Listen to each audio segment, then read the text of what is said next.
What's up, guys? I have another initial impressions video for you on a Pelikan, as you can see here. It's not really quite an initial impressions because I actually owned one of these pens for a very, very brief period of time. I had actually bought it used, but there were a lot of problems with the overall condition of it, and also mainly the nib conditioning. The seller claimed that it was tuned by Model Shaw's group over at nibs.com. I mean, I hope that's not how John Modeshaw works on his pens, because I was not very impressed and it did not look good. But I did fall in love with the pen so much I decided to buy one brand new. And I mean, one of the things with Pelikan pens is that people don't understand is that I believe that the retailers, the dealers, actually have to buy these gift boxes. The pens themselves don't actually come with, every pen doesn't exactly come with a gift box, so there's no real information on that outside stamp other than that it's a G15 gift box.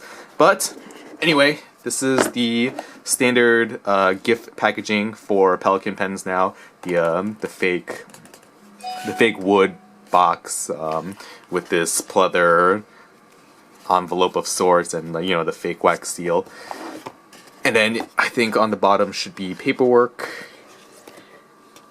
Yeah, come on, there we go. Yeah, standard Pelikan paperwork. I think I went through this on my M600 video, because the M600 that I first originally bought was one of the newer generations of M600s with the gold top, so it came with this packaging. But without further ado, oh, this is the pen, an M1000 in all black, and I don't know, it's quite an expensive Pelikan pen. It's essentially the most expensive pen that I've bought to date. Previously, that title went to the Pelikan M650 that I had bought, just because, I fell in love with the vermeil cap and I found out it was discontinued, so I had to go rush out and get one. But this one definitely tops it by a significant amount more. I don't know, like, a lot of the newer pens, the larger size pens, I feel they're a little too back heavy because they have the piston, the brass piston in the back, and which is why, one of my favorite pens is still the 600 series.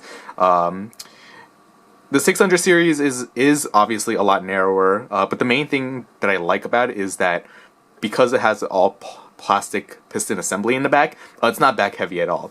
On the other hand, for some reason with M1000, I don't know what it is, whether it's the length along with the thickness of the barrel and everything, it just bounces very well, even though there is a brass piston in the back.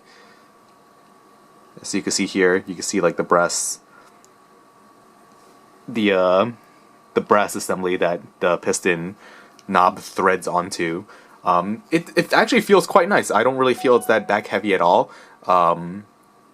With pens like the, a modern 149, I feel it's a little too back heavy for me. Definitely the M800, which is strange. I think maybe it's because the M800 is not as thick of a pen, and maybe it's also a little shorter, I think. I felt like the M800 was too back heavy, but don't really have the problems with the M1000. I also think that because it's such a large nib, the hand positioning that I have in comparison to paper is a little different. It is a little higher, and maybe that's why, even though there is a significant amount of weight, because I'm holding the pen further up on the barrel, it just doesn't overlap past the web of my hand as much, so I don't really feel the weight as much. But actually, since I have the two pens here, here's a little size comparison between the two. M600 on top and the M1000 on the bottom. You can see it's a significantly larger pen, and like with the 149 and with this M1000, has a glorious giant nib. There we go, you can see it better. You compare the size between the 600 series nib and the 1000 series nib. That's it's significantly larger, to say the least. But you know, this is like the uncapped size. So you can see that if I were to match up the sections, the trim ring to each other, you can see how, you know, once you make contact with the tipping of the nib to the paper, you would be holding the M1000 slightly higher, which actually, you know what, I think that might be why. Generally when I hold the M600, I actually don't hold it at the very end of the section. I don't feel it's very comfortable, and I feel like I'm cramping my hand when I'm trying to write, you know, in any grip. And I actually tend to hold around this thread. Now, the Pelikans don't really have sharp threads, so it's not really an issue. But generally when I write, you know, I'm holding it around here, and if I compare that to where the tipping would touch the paper, that's actually pretty close to where the standard section of the M1000 is. Maybe that's why I find it so comfortable. I mean, like I said, I wrote with one for maybe half a day before deciding to return it, and it prompted me, and that was only last week, it prompted me to get another one. I ordered this from the UK, actually. Oh, wait a minute.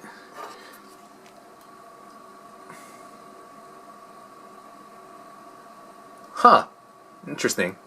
I just noticed, well, since it is an initial impressions video, I just noticed that, I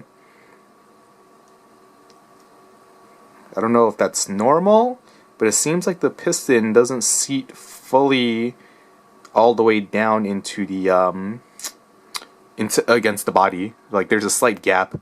It's kind of hard to make out, I guess. It's going to be tough to see. Maybe if I could get the loop on it.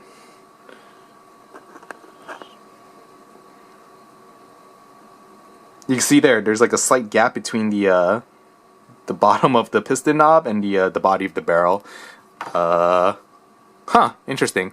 I guess when they installed the piston back, you know, anyone who's ever tried to put a piston filled pen back together knows that, you know, it's a little tricky, and it takes a little bit of trial and error to kind of get the sweet spot where you get the most ink capacity while still being able to screw the piston knob all the way down. And there's just a very slight gap here, which I just noticed through the viewfinder. I'll probably have to take this pen apart and fix that. I mean, the piston housing itself looks flush with the barrel, so it seems like just the end of the piston is just hitting the very bottom portion of the piston assembly, preventing this from going all the way up. Oh well, like I said, I'll fix it later. Hopefully it's not an issue, because I did get this from the UK. That was the best price that I could find. So, you know, getting warranty work is probably a little tough in the US. But since I had mentioned it before, compared to the other big flagship German pen, the 149, this one is an 80s era 149. Don't believe it's inked up. Good, it's empty. You know, you could tell it's from the 80s based off of the plastic threads that the piston knob screws into. Also the two-tone nib with a 14-karat nib, no serial number, and I think it just says Germany on the clip. But here are the two pens side by side. You can see they're pretty similar in size. Capped, the 149 just kind of barely has an edge over the M1000, and I believe the 149 is actually a thicker pen overall than the M1000. Barrel thickness, I think, is pretty close, although I think the 149 has a slight edge.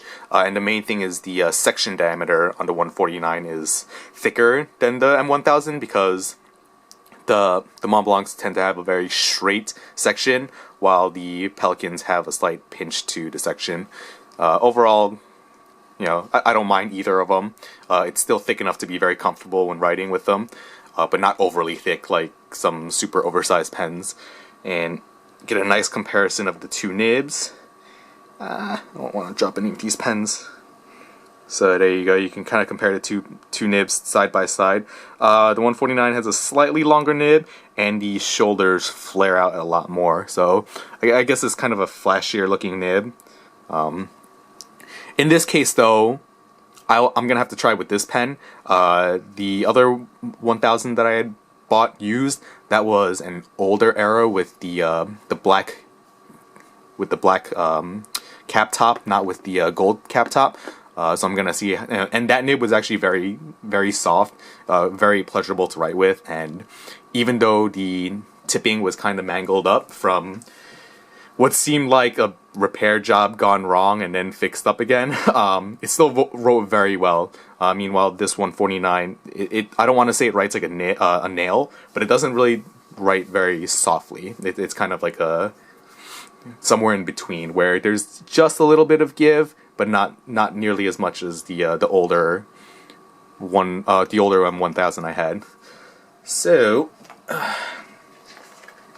I realized that all my ink is in this drawer here, and I kind of have to move it out of the way to get to it because I didn't pull a bottle out first.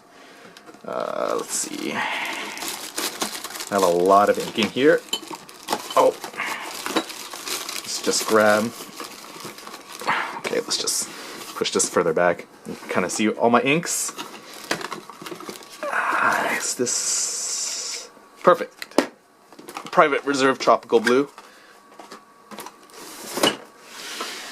It'll be kind of a nice ink color to show off the shading definitely with the softer nib. I mean, I normally I've not been doing writing samples in my videos. I don't really feel they tell you that much about the nib. That's my personal opinion. But for this pen, I think I'll take the time and do a writing sample.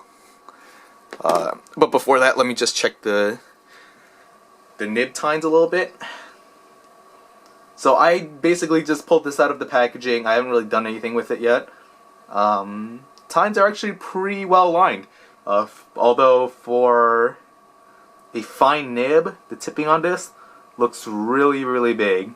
It almost looks like a medium to maybe even close to a broad. Tine spacing is pretty good. Definitely a nice gap. It doesn't look like it was cut perfectly straight through, but that shouldn't be an issue. Yeah, I mean, the tines are just ever so slightly off. But I think with the softness of it, hopefully, yeah, it's still pretty soft. It shouldn't be an issue. It should write relatively smoothly. And the tipping is actually quite even on both sides. One of the problems I had with the original nib that came with my M600 was that the tipping was way off on one side, where one tine had a lot more tipping than the other. And it still wrote fine with some tuning, but it always bothered me a little bit. Now, one of the big problems about these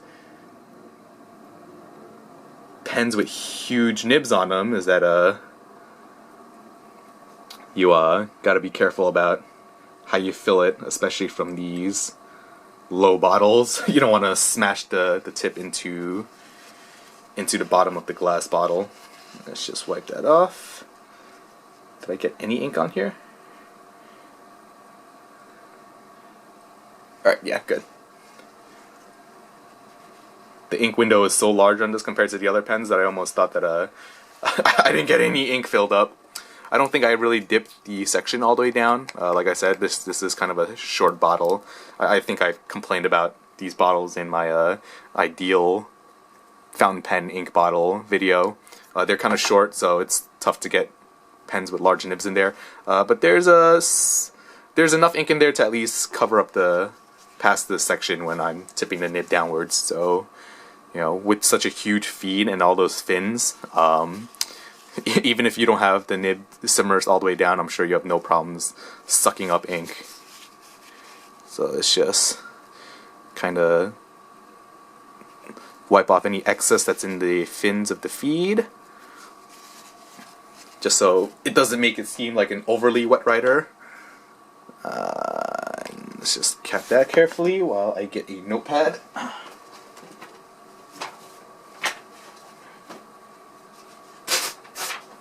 There we go. My standard Arodia dot pad. Let's just move this up here. Let's see. Oh.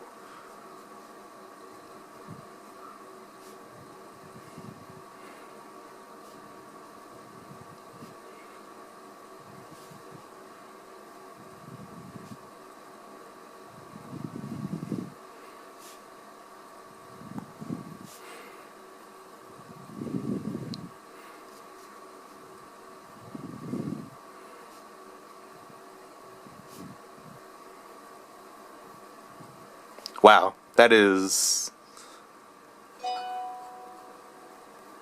nice.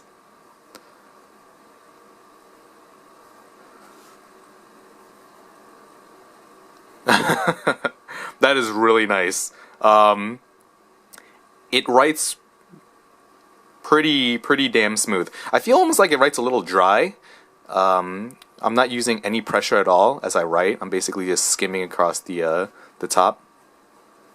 I feel like maybe the right tine is ever so slightly down more than the left tine. When I do strokes from left to right, I feel basically nothing other than the texture of the paper. While Rhodia is very smooth, you know, it's not perfectly flat. It's not like a piece of glass with no pores or anything, so you can kind of feel resistance from the paper. But the polishing job on it is actually quite nice, and I feel just it catch a little bit more on strokes from right to left, which tells me that this right tine is probably sitting down a little lower, and it's just because I'm writing with basically no pressure, just the weight of the pen. Actually, less than the weight of the pen, because in all honesty, I'm supporting a lot of that weight. I'm sure if I wrote with a little more pressure, yeah, if I write with a little more pressure, that resistance goes away, just because of how soft this the nib is. You know, when your tines are slightly out of alignment, once you put pressure down on the paper, it kind of just levels out the two tines. So, you know, if the polishing job is done very well on the tipping surface, you won't feel any kind of scratchiness or feedback. And it definitely does write a little wetter once you put pressure on it. Let's see, in terms of line variation, I'm not going to push this really much like a flex nib, but you know, no pressure, that's your downward strokes. And then, you know, you can eke out a little bit of line variation, but the main key is that it's not really line variation that I'm concerned about with soft nibs, because it's not a flex nib.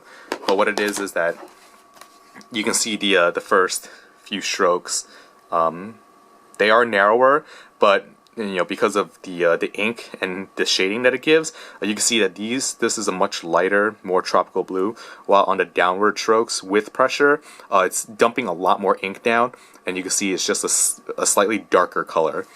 So like I said, not really a flex nib. I'm not overly concerned about line variation, but in terms of the smoothness and wetness, very nice.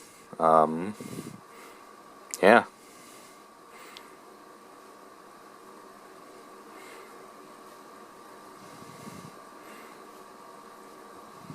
Yeah, I am very happy. I mean, normally I'm very picky about my nibs. You know, I like them to write as close to perfect as possible, which is why basically every nib that's been in my possession, I've had to work on. But I don't think I'll work on any of. I don't think I have to work on this nib at all. I do want to fix that piston problem though. We can compare the line width. I have my M600 here. This has one of the older 2 squiggly line chicks on the nib design. This was originally a medium that I've basically tuned. You know, back then, earlier Pelikan nibs, they didn't come with the really big round ball tipping. They had more like a stubbish tipping, I guess, from when they welded the tipping material onto the gold nib and then how they shaped it. You got more of like a stubby characteristic, and I mean, I basically just rounded that out, and I made this medium more like a fine, at least in terms of a fine that I remembered based off of my my older ball fine that came originally with this, you know, gold top 600 pen. So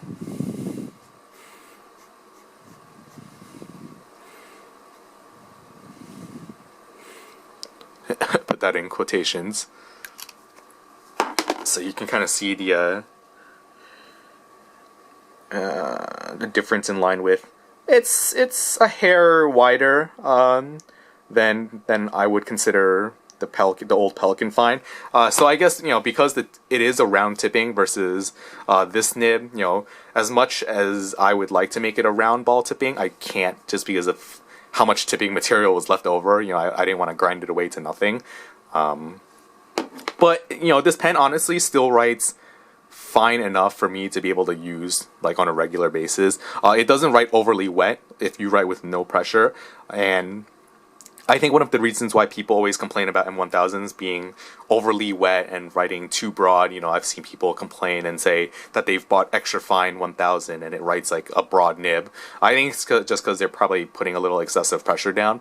I don't want to necessarily say they're wrong. I believe that, you know, nibs should be tuned accordingly to how the person writes. You know, the person shouldn't really have to adjust how they write to the pen, but the pen should be adjusted for how they want to write.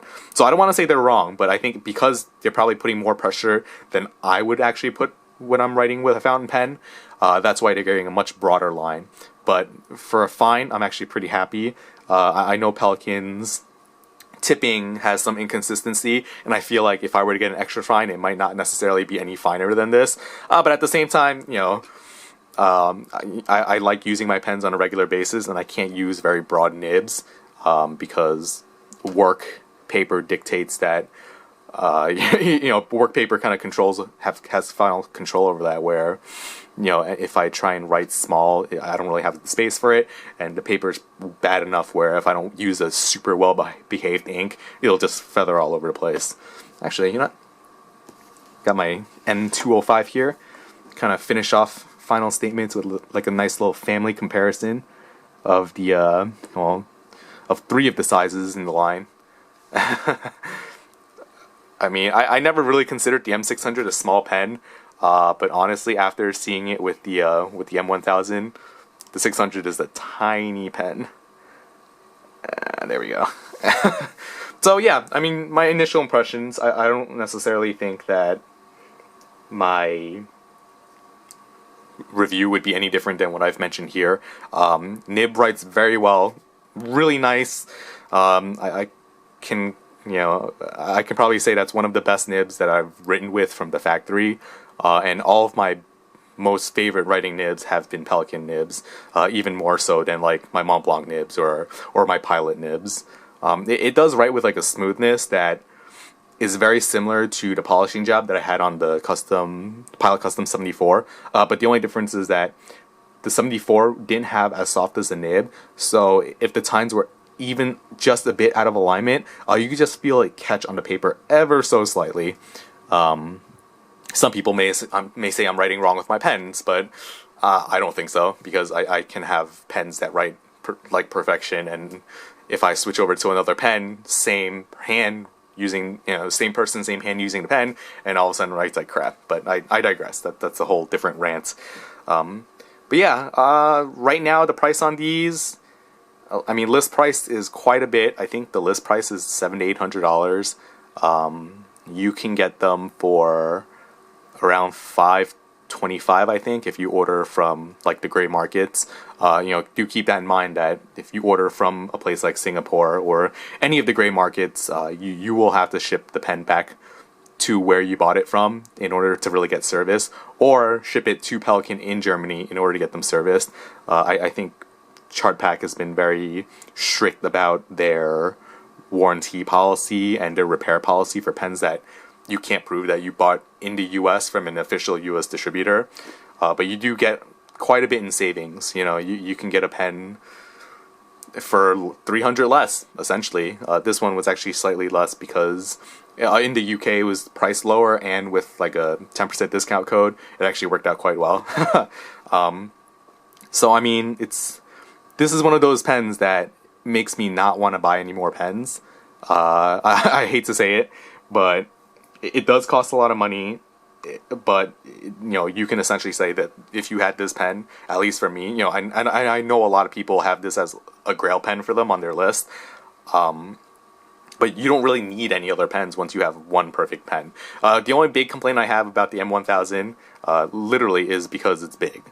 I use my pen. I don't use my pens just at a desk. You know, I work in a manufacturing place, and you know, I do have a cubicle where I can put my stuff down. But a lot of times I'm on the floor walking around, and I have to fill out data sheets, sign papers, and all that stuff. So I have to bring my pen with me. And the main reason why I like the 600 series so much is that this is very convenient to carry around with you. You know, yes, I could write it with it for a fairly extended period of time, but after a while it does get uncomfortable. Because I do feel it's a little narrow, especially at the section, because it does have that pinch section. But you know, this length fits in. This length is already a little too big for your standard breast pocket right now, and more often than not, I'm carrying this in a leather pen slip. You know, like this Ashton one in my pocket. You know, this one much more comfortable to write with, but it's a big pen. It doesn't fit in any kind of breast pocket. It fits in very few pen cases. You know, like this Ashton slip. It's a tight squeeze in there. It's not very practical. You know, I have my Visconti Dream Touch case, and this is where I put my oversized pens. You know, I have my Sumter, which is around the same size as a 149, and my 149 is currently in here. But I can't carry this in my pocket. This is basically a bag case. So, I mean, that's that. It's a great pen. It's very comfortable to write with. It makes for a great desk pen, but it's not very practical for traveling and moving around and writing, which is why the 600 is basically still my favorite pen, even though I feel like this does write a lot nicer. And if I could get a nib that writes similar to the M1000 that fits into a 600, I would be very happy. And I actually do have a vintage nib from an old 400 that I shoved into a modern nib collar and feed, and I've been writing with that. I swapped it out since I was working on this particular nib, but that writes pretty damn close to this, and actually that's a super wet writer, so it's even really smooth. But that's a vintage nib, not something modern that you can buy off the shelf. So actually,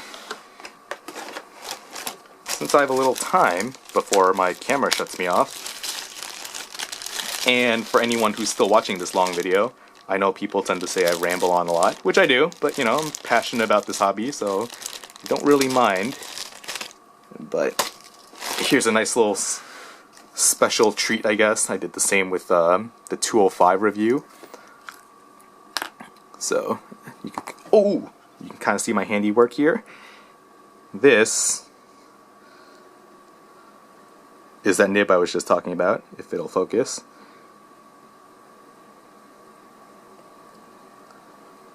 See? It's a vintage Pelikan 400 nib, shoved into a modern feeding collar.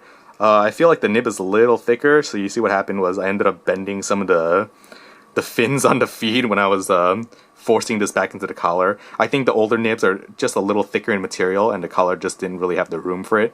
And you can actually see the feed is sticking out slightly at an angle out of the collar because of the extra thickness of the nib material. But this nib, super soft. There's kind of a foot on there, but because it is a used nib. I don't think that's how it came from factory. It's marked extra fine, but it writes kind of like a very wet fine right now, just from use, I guess. But it happens to match my ankle, and it's super smooth. You know, even with no ink as lubrication, you barely feel anything on the paper. Just a little bit of a catch. But that's the problem with softer nibs, is it's tough to kind of align them properly, and there isn't so much tipping material left on there that I really want to mess with it that much. So it's good for what I want right now. So yeah, if you guys ever see a loose nib for sale for 400, more than likely, if it's in good condition, you could pick it up and you can try and put it into a modern pen, and it'll probably be one of your best writing nibs. But yeah, that's about it.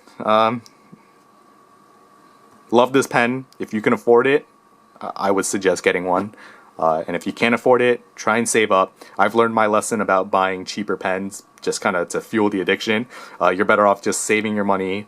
If you know you're into fountain pens, save your money and buy something good. Don't buy something mediocre, because that's what you can afford at the time. So yeah, hope you guys enjoyed this video, and thanks for